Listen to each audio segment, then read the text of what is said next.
আসসালামু আলাইকুম রহমতুল্লাহ। আমার কথা শুনবার জন্য আপনাদেরকে স্বাগত জানাচ্ছি।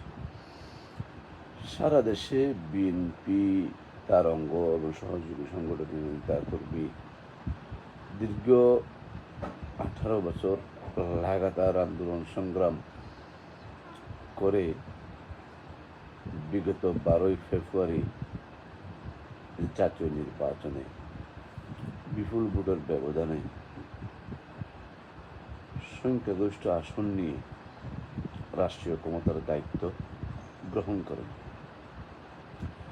বিএনপির চেয়ারম্যান জনাব তারেক রহমান অত্যন্ত সুচিন্তিতভাবে দলের গুরুত্বপূর্ণ ব্যক্তিদের সাথে মতামত নিয়ে যে রাষ্ট্রের দায়িত্ব দিচ্ছেন, মন্ত্রী বানাচ্ছেন, প্রতিমন্ত্রী বানাচ্ছেন, হুইপ বানাচ্ছেন, পিএস নানান রকমের পদবিতে বিভিন্ন শ্রেণী পেশার মানুষকে সেখানে নিয়োগ দিচ্ছেন, দায়িত্ব দিচ্ছেন।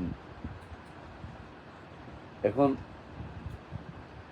যারা এই দায়িত্ব গ্রহণ করেছেন এবং দায়িত্ব গ্রহণ করবেন তাদের উদ্দেশ্যে দু একটি কথা বলতে চাই। সেটা হচ্ছে কি, আপনাদেরকে যে দায়িত্বগুলো দেওয়া হচ্ছে, বিগত 15.5 বছরের যে জগদ্দল পাথর ছিল, সে সরকারের আমলের মন্ত্রী, এমপি এবং পিএস এবং সরকারের বিভিন্ন জায়গায় তারা যারা দায়িত্ব পালন করেছিলেন, তারা লুটপাট, দুর্নীতি, স্বজনপ্রীতি, আত্মীয়করণ, দলীয়করণ, নানান রকমের আহাম ওহাম করেছিল।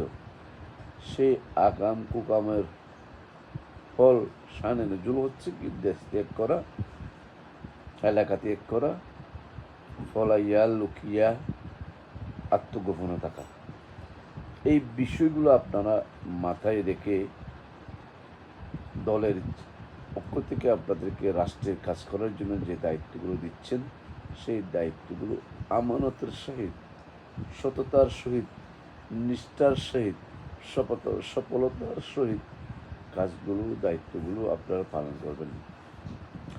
আপনাদের দ্বারা যদি কোনো বদনাম হয়, আপনাদের ব্যর্থতা হয়, সেই ব্যর্থতা বদনাম আমরা দায় নিতে পারবো না।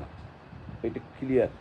কেউ যদি দুর্নীতি করে, অন্যায় করে, অনিয়ম করে, তার আইনগতভাবে তার শাস্তি হবে। তার পক্ষে আমরা ফেসবুকে, ইউটিউবে, নানান জায়গায় লিখতেও পারবো না, আপনার পক্ষে দাঁড়াতেও পারবো না। দয়া করে ভালোভাবে কাজ করবেন। ধন্যবাদ।